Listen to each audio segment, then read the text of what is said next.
નવસારીની મુલાકાતે જવાના છે।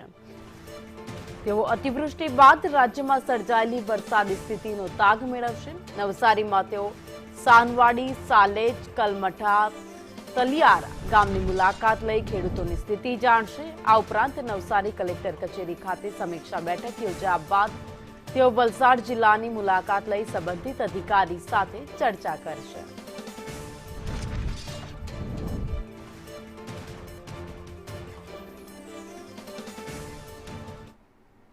અને આજે માંજલપુર વિધાનસભા પેટા ચૂંટણીનું મતદાન થવા જઈ રહ્યું છે। 260 મથકો પર પેટા ચૂંટણીનું મતદાન થશે। 2,19,000 મતદારો માટે લોકશાહીનો આજે પર્વ છે। 1,11,645 પુરુષ મતદાન કરશે, જ્યારે 1,07,847 મહિલાઓ મતદાર છે। મતદાનમાં 1200થી વધુ સુરક્ષા કર્મચારી તૈનાત કરવામાં આવ્યા। 1100 સુરક્ષા કર્મચારી ચૂંટણી ફરજમાં પણ જોડાશે। તો આજે માંજલપુર વિધાનસભા બેઠક ઉપર મતદાન થવા જઈ રહ્યું છે। મતદાનને લઈને ભારે ઉત્સાહ લોકોમાં વહેલી સવારથી જ જોવા મળ્યો છે, ત્યારે શાંતિપૂર્ણ માહોલમાં મતદાન થાય તે રીતે ખાસ વ્યવસ્થા કરવામાં આવી છે। સ્વર્ગસ્થ યોગેશ કાકાના નિધન બાદ આ બેઠક ખાલી પડી હતી અને આ બેઠક ઉપર હવે મતદાન થવા જઈ રહ્યું છે। કોંગ્રેસ અને ભાજપ બંને પોતાના ઉમેદવારો ઉતાર્યા છે। બંને ઉમેદવાર જીતનો દાવો વ્યક્ત કરી ચૂક્યા છે। જોકે આજે મતદાન થશે। મતદાનનો આંકડો શું આવે છે ત્યારબાદ પરિણામ જારી કરાશે। તો 260 મથકો છે જેના ઉપર પેટા ચૂંટણી યોજાવા જઈ રહી છે। સુરક્ષા કર્મચારી વહેલી સવારથી તૈનાત છે। તો આ સાથે જ વરસાદી માહોલ અને ક્યાંક ગરમીનો માહોલ વચ્ચે શાંતિપૂર્ણ માહોલમાં મતદાન થાય તે પ્રકારે વ્યવસ્થાઓ ગોઠવવામાં આવી છે। ચૂંટણી અધિકારીઓ વહેલી સવારથી જ પહોંચી ગયા છે। ઈવીએમ મશીન લગાવી દેવામાં આવ્યા છે અને 7 વાગ્યાની શરૂઆતથી જ હવે ધીરે ધીરે મતદાતાઓ છે એ પોતાના મતાધિકારનો ઉપયોગ કરવા માટે મતદાન મથક પર પહોંચશે।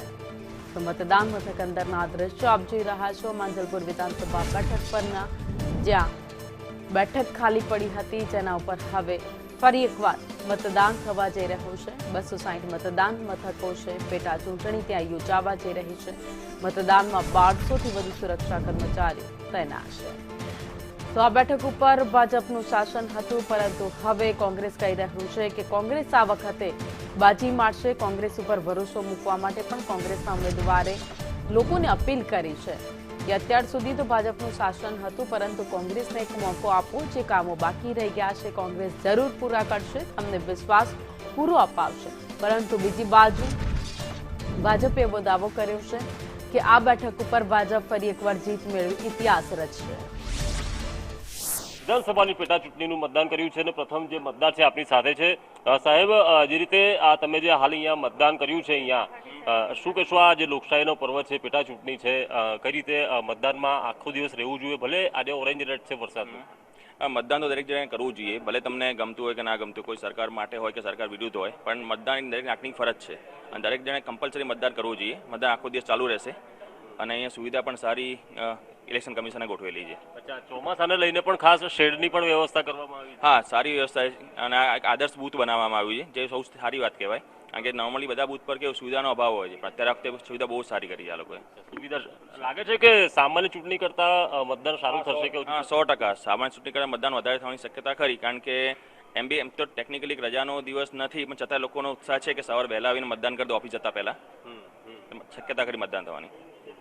હા, મતદાનની શરૂઆત થઈ ચૂકી છે। જે રીતે પહેલા મતદાર છે અહીંયા આવ્યા છે મતદાન કરીને, તેઓ પણ અપીલ કરી રહ્યા છે કે વધુમાં વધુ મતદાન થવું જોઈએ। ચોમાસાને લઈને પણ ચૂંટણી તંત્ર દ્વારા વિશેષ વ્યવસ્થાઓ કરવામાં આવી છે। અત્યારે હવે સાંજ સુધીમાં કેટલું મતદાન થાય છે તે જોવું રહ્યું। કેમેરા પર્સન નિકેશ વડન સાથે કુણાલ શર્મા, સંદેશ ન્યૂઝ, વડોદરા। તો વહેલી સવારથી જ મતદાનની શરૂઆત થઈ ગઈ છે। મતદાતાઓ છે હવે ધીરે ધીરે પહોંચી રહ્યા છે અને લોકોને પણ અપીલ કરી રહ્યા છે કે મતદાન કરવા માટે જરૂર જવું જોઈએ। લોકશાહીનો આ પર્વ છે, સૌએ સહભાગી થવું જોઈએ। વધુ અપડેટ સાથે માંજલપુર વિધાનસભા બેઠક પરથી સંવાદદાતા કૃણાલ શર્મા અમારી સાથે લાઈવ જોડાઈ ગયા છે। કૃણાલ, મતદાનની શરૂઆત થઈ ગઈ છે. ધીરે ધીરે હવે મતદાતાઓ ત્યાં પહોંચી રહ્યા છે. જો કે સવારનો સમય છે તેમ છતાં પણ ઉત્સાહ જોવા મળી રહ્યો છે. બીજી બાજુ શાંતિપૂર્ણ માહોલમાં મતદાન થાય તે માટે પણ ખાસ વ્યવસ્થા કરવામાં આવી.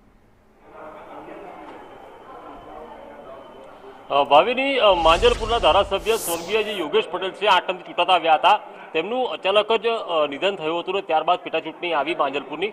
હાલ જે માંજલપુર વિધાનસભાની પેટા ચૂંટણી માટેની જે તંત્રએ તૈયારીઓ કરી હતી, ખૂબ જ સુંદર વ્યવસ્થા ચૂંટણી તંત્ર દ્વારા છે, ત્યારે જે મતદાનની પ્રક્રિયા છે તે શરૂ થઈ ચૂકી છે અને વહેલી સવારથી જે લગભગ જ્યારથી 7 વાગ્યાથી મતદાન શરૂ થયું છે ત્યારબાદ મોટાભાગે જે સિનિયર સિટીઝન્સ છે તે અહીંયા મતદાન માટે એક બાદ એક અહીંયા આવી રહ્યા છે અને મતદાન માટેની જે પ્રક્રિયા છે તે માટેનો જે ઉત્સાહ છે વહેલી સવારથી જોવા મળી રહ્યો છે. જોકે આ પેટા ચૂંટણી છે એટલે એવું સામાન્યપણે એવું હોય છે કે પેટા ચૂંટણીમાં મતદાન ઓછું થતું હશે, પરંતુ વહેલી સવારથી જે સિનિયર સિટીઝન્સ પણ અહીંયા મતદાન માટે અહીંયા આવી રહ્યા છે વહેલી સવારથી અને તેને લઈને જે તંત્ર દ્વારા જે તૈયારીઓ હતી તેને ક્યાંક પણ આખરી અપાઈ ચૂક્યો હતો ગત સાંજે અને આજે જે મતદાન થઈ રહ્યું છે ત્યારે વહેલી સવારની જે તૈયારીઓ મુજબ હાલ મોટાભાગે જે સિનિયર સિટીઝન્સ મતદાન માટે એક બાદ એક અહીંયા આવી રહ્યા છે, ઉત્સાહ દર્શાવી રહ્યા છે. એ જોતા એવું લાગે છે કે સરેરાશ લગભગ 40-45% ઉપર મતદાન થશે તેવું હાલની પરિસ્થિતિ મુજબ લાગી રહ્યું છે, કારણ કે જે કતારો સામાન્ય ચૂંટણીઓમાં હોય છે તે પેટા ચૂંટણીમાં નથી હોતી, પરંતુ અત્યારે જે સિનિયર સિટીઝનો મેદાનમાં છે. બેન, તમે અહીંયા મતદાન કરવા આવ્યા છો, પેટા ચૂંટણી છે માંજલપુરની, શું કહેશો, કેટલો ઉત્સાહ છે લોકો? ઉત્સાહ તો દેખાય છે વિધાનસભાની છે એટલે. હા, વ્યવસ્થાઓ કેવી કરી છે? વ્યવસ્થા તો સારી છે. હા, ચોમાસું છે એટલે ખાસ શેરની પણ વ્યવસ્થા ચિંતા પણ હશે કે મતદાન માટે જવું કે હા, વરસાદ અચાનક આવે છે એટલે બધાને ચિંતા તો એટલે સવારમાં બધા વધારે રસ લઈને આવશે. વહેલી સવાર બપોર સુધીમાં મતદાન મોટાભાગનું થઈ જશે લાગે છે? હા, એવું લાગે છે કેમ કે વરસાદ સાંજના સમયે આવે છે વધારે એટલે બપોર સુધીમાં કદાચ. હા, ભાવિની, ચોમાસા મુજબ હાલ અત્યારે વડોદરા ઓરેન્જ એલર્ટમાં છે, પરંતુ જે મતદારોમાં ઉત્સાહ જોવા મળી રહ્યો છે ત્યારે હવે સાંજ સુધીમાં કેટલું મતદાન થશે તેના ઉપર પક્ષોની નજર રહેશે, પરંતુ વધુમાં વધુ મતદાન થાય તેની અપીલ સંદેશ ન્યૂઝ પણ કરી રહ્યું છે. આભાર માહિતી માટે.